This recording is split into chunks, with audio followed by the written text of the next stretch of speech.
Hey, Shalom. Shalom. Barakatah Yahweh. Barakatah Yahweh. Barakatah Yahweh Shai. Barakatah Yahweh Shai. All praise to the Most High, Yahweh. Yahweh. Bahashem. Yahweh Shai. Double honors to the elders and the apostles of the nation of Israel, better known as the Great Millstone. I'm the brother Yerah. I'm here with another brother, Tawabash. and we're just gonna do it on the road, real quick. I had something we could go into, unless you had something. Oh, it's good, yeah. Okay, and the brothers in Chicago, I believe, yes, the brothers in Chicago, they did a sit down around Isaiah, the 53rd chapter. No, Isaiah 54 and 3. And the video is basically a response. It's titled, "Thy seed shall inherit the Gentiles. How then can Gentiles inherit themselves?" Right? So that's a good topic, and it should be thought-provoking. It should provoke the thought of, okay, well, damn, okay, how does this make sense? And so, of course, knowing, we already know the answer to this, but I went on a Bible commentary to see what, so-called scholars are saying about the topic, and basically they're trying to mesh in, all this fluffy, feel-good stuff, which is not at all what the scriptures are talking about. And they mangle stuff, and they're trying to alter and change doctrine to corrupt understanding, because there's a long wind of explanation, whereas every other verse is a short in explanation. So they're pulling in all these precepts and trying to validate, double tap, right, trying to validate a lie, basically. So when this is said in Isaiah the 54th and 3rd chapter, it's said of the nation of Israel that thy seed, O Israel, O Jacob, is going to inherit the Gentiles. What does that mean? It's literal. Your seed, your children, your offspring are going to receive, and as an inheritance, the other nations, the Gentiles, not to be confused with the Gentiles, Israelite foreigners. Beautiful. And that's what they're trying to push. Okay, now if that's the case, then that would make Ezra a liar, because he said, and he asked, why do we not now possess an inheritance as the rest of the nations with the world? Okay, we'll get it. It's in 2nd Ezra 6, and to the point in verse 59. Actually, we'll start up a bit at verse 57.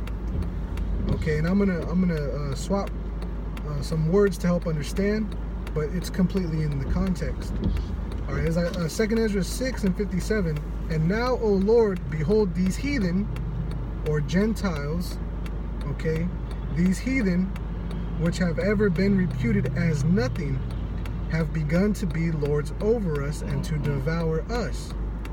But we, thy people, whom thou hast called thy firstborn, thy only begotten, and thy fervent lover, are given into their hands.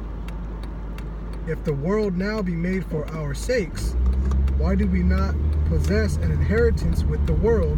How long shall this endure? So Ezra was asking, when was Israel going to receive the kingdom of heaven? When were they going to receive rulership and power? So if the kingdom of heaven isn't on earth, why would there be a need to inherit the other nations as property? Right. That doesn't make sense, right? Right. So how could you? Right, how could you? It's not, if there's no physical form. Right. That doesn't make any sense, you see? Yeah, because in the scriptures it says there's no nations, neither Greek nor Jew. Kind of getting into the Israelite foreigners and the Israelites, but I mean, doesn't that mean that you don't have a carnal body up there anyway? Right. So they're debunked. They debunked themselves. They're debunking themselves. So is Ezra lying in this case?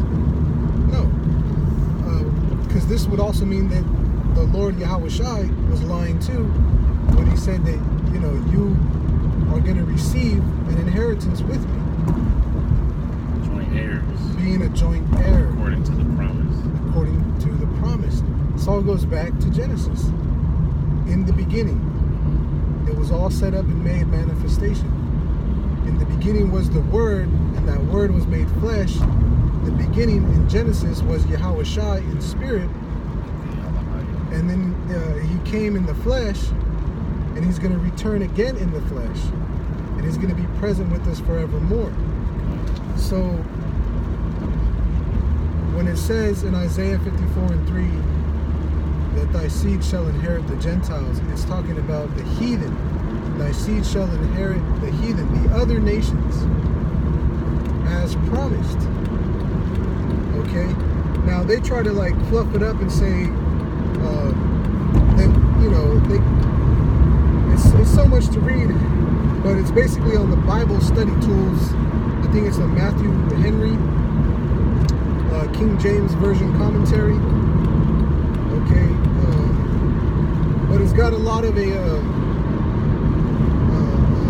what do you call it, a Jewish propaganda. It's got a lot of Jewish propaganda, which, you know,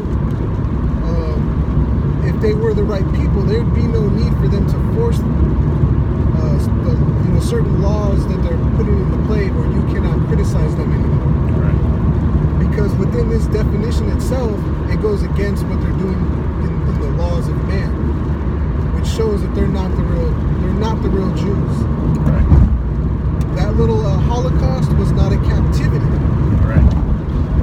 That wasn't a captivity where they went in captivity by ships, and where they were scattered and sold as slavery, where they wouldn't be able to be redeemed by a man. Right. They had swim teams.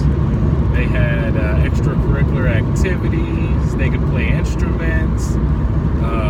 The doors open from the inside of the so-called gas chambers. There was 6 inches of space under the floor on each door of a gas chamber. Those were not gas chambers. Those Edomite rats were dying of typhus, right? And yeah, okay, they were at war with the Germans or getting beat up by the Germans, but it's because of their lewd, cruel activity in the Germans' country. So they don't fit any prophecy